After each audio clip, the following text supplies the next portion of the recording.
Osh shahar meriyasi go'shtning bahosini 315 so'm deb qabul qildi. Bu haqda meriyaning maxsus komissiyasi yig'inida aytildi. Shaharning birinchi vitse-meri Zamirbek Asqarov shahardagi go'shtga bo'lgan narx rayonlarga nisbatan qimmatligini ta'kidladi.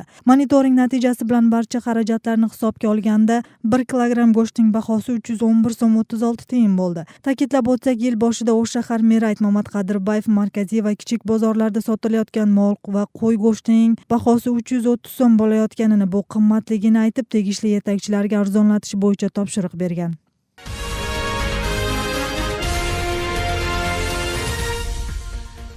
O'shdagi onkologiya markazi ayollarni bepul tekshiruvdan o'tkazmoqda. Jarayon bir hafta davom etib, o'lka janubidagi sog'ligiga befarq bo'lmagan barcha fuqarolarni qabul qiladi. Asosiy maqsadi ayollar orasidagi ko'krak bezi va bachadon kasalliklarini aniqlash va davolash bo'lib sanaladi. Sababi o'lkaning janubida bu kasallikka chalinganlarning soni boshqa hududlarga nisbatan ko'p. Tekshiruv bir hafta davom etib, buning asosida kelgan ayollar ko'krak kasalliklari uchun maxsus uskunalar, bachadon kasalliklari uchun bepul tekshiruvdan o'tishadi.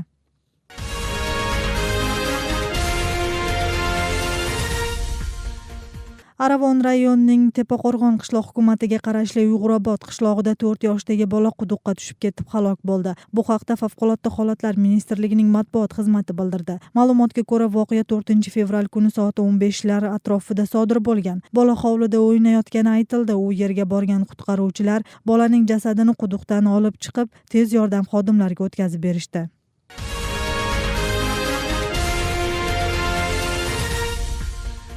Yo'l xavfsizligini ta'minlash bosh boshqarmasi bir hafta ichida 20 mingdan ortiq yo'l qoidasi buzilgani haqidagi faktni ro'yxatga oldi. Ularning ichidan 188 haydovchi mast holatda rulni boshqargan, 427 haydovchiga avtomashinani tegishli hujjatsiz boshqargani bo'yicha ma'muriy protokol tuzildi. Turli qoida buzarliklar uchun jarima maydoniga 835 mashina kiritildi.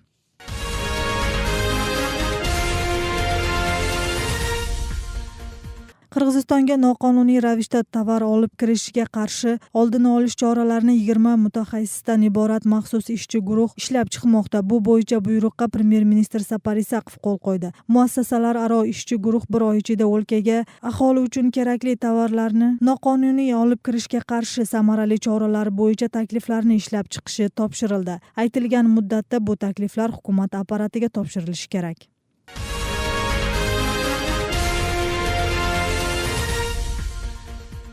Muhojirlarga tuzilgan sharoitlar parlament deputatlarini qanoatlantirmaydi. Chet o'lkaga chiqqan fuqarolarga huquqiy tomondan tushuntirish ishlari sust. Bu haqda KSDP fraksiyasi yig'inida aytilib, deputatlar tegishli xizmatni tanqid qilishdi. Migratsiya xizmati hozirda hal qilinmagan 4 muhim muammo borligini bildirdi. Ular qora ro'yxat, mehnat shartnomasini uzaytirish, tibbiy sug'urta shartlarini o'zgartirish va ro'yxatga turishni soddalashtirish bo'lib sanaladi. Batafsil navbatdagi lavhada. Rasmiy ma'lumotga ko'ra 700 mingdan ortiq qirg'izistonliklar sirtda mehnat qilishmoqda. Ularning 640 mingi Rossiyada qolgan, 60 mingdan ortig'i dunyoning boshqa yerlarida kun kechirishmoqda. Bojxona ittifoqiga qo'shilganidan boshlab muhojirlarga 10 imtiyoz berilib, hamkorlik davlatlarining ichida ishga o'rnash qulaylashtirilgan. Shu bilan birga o'tgan yili ichki muhojirlik oqimi 1,5 millionga yetgan. Rossiya Federatsiyasining 3 oblasti bilan kelishim tuzildi. Bugungi kuni vakansiya bo'yicha 3800 vakansiya bor. Andan sırtkarı Koreya mamleketi menen ministerligi menen gelişim tüzüldü. 2018 yılga 1200 jarandı ayıl çarba bağıtında Koreyaga jönötүүгө gelişim tüzüldü.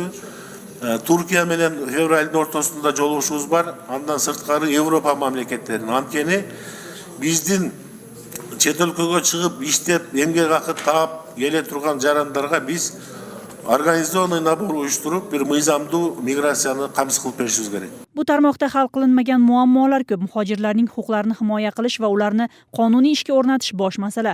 Shu boisdan muhojirlik xizmati axborot yetkazishning yangi usullarini ishlab chiqmoqda. 1-martdan boshlab onlayn rejimida 3 tilda maxsus sayt ishga tushadi. U fuqarolarning imkoniyatlari kengayib, kerakli ma'lumotlarni olishga yordam beradi. Qara tizmege kirgizүүнүн жоболорун жеңилдетүү маселеси. Анткени айрым мезгилдерде биздин жарандар светофордон кызылынан өтүп кетсе дагы черный списокко киргизип койгон мезгилдер бар.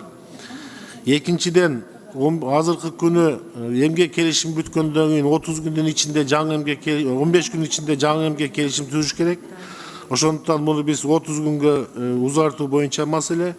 Медицинский страхование боюнча эмгек иштеп аткан эмгек келишим бар жарандарга 1 январдан баштап уруксат берилди. Бирок алардын балдары боюнча маселе калып калды.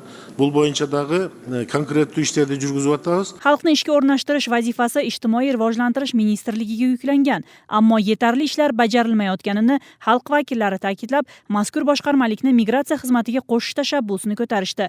Chunki mamlakatdagi ishsizlik tufayli fuqarolar xorijga ketishga majbur bo'lishmoqda.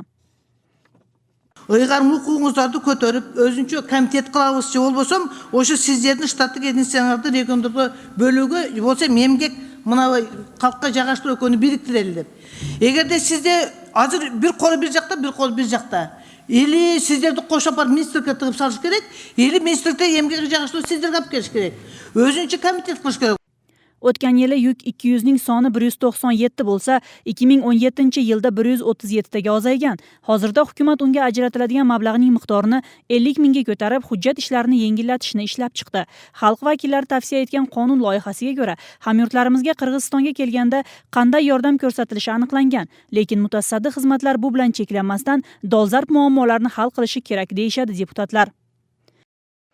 Biz алдыга жылган жокпуз. Акыркы жылдарычы кара тизмеден чыгарып атабыз деген бул эми Евразиястын алкагында болуп атат. Президенттер сүйлөшүп ошондой болуп атат да негизичи. Бирок министрлик мындай өзү алып барган жок да. Бунун алдын алып коюшса эле болмок. Мына мен аэропортторго койдук дейт маалыматтарды. Мен дайыма учам. Bir dagı samolyotda cho'ntagimda yo'q ma'lumot. Muhojirlikni to'xtatish uchun davlat kichik va o'rta tadbirkorlikni rivojlantirish zarur. Buning uchun tadbirkorlarni soliqdan bo'shatib, past foizli nasiyalarni berishi lozim. Bu bilan hududlarda ishchi o'rinlari yaratilib, fuqarolarning sirtga oqimi kamayadi, deydi parlament vakillari.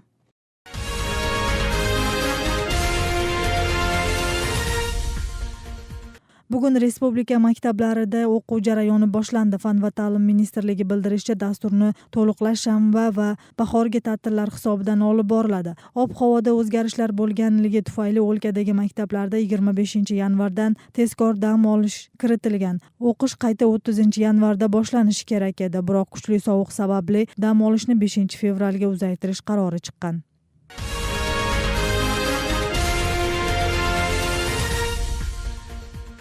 Respublikaning tog'li hududlarida qor ko'chki tushish xavfi saqlanmoqda. Favqulodda holatlar ministrligining ma'lumotiga ko'ra, Alabel dovonidagi Chichqon va Mirzaki Qaraqulja Alayqu trassasining ba'zi hududlarida qor ko'chish xavfi bor. Qutqaruvchilar haydovchilarga tegishli 500 metrlik masofani saqlab, tezlikni oshirmaslikni taklif qildi.